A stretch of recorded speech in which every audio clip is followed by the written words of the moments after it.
సమాజంలో ఇప్పుడు రాను రాను మానవత్వం మంటగలిసిపోతుంది. ఇలాంటి సంఘటనలు దేశంలో చాలా జరుగుతున్నప్పటికీ ఇప్పటివరకు మనుషుల మీద జరగటమే చూసాం. మనుషుల్ని పగతోనో లేకపోతే ఇతరత్ర గొడవల కారణంగానో అతి క్రూరంగా చంపడం ఇప్పటివరకు మనం గమనించాం.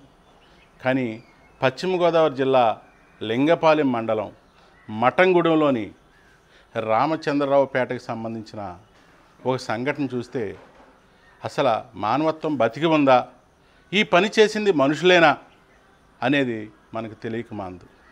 ఎందుకంటే ఇక్కడ జరిగిన సంఘటన వివరాల్లోకి వెళ్తే రాత్రి సుమారు వర్షం ముగిసిన తర్వాత ఒక పశువుల పాకలో కట్టేసి ఉన్న చూడుగేదెల్ని 3 చూడుగేదెల్ని అతి క్రూరంగా మానవత్వం లేకుండా నరికి చంపేశారు.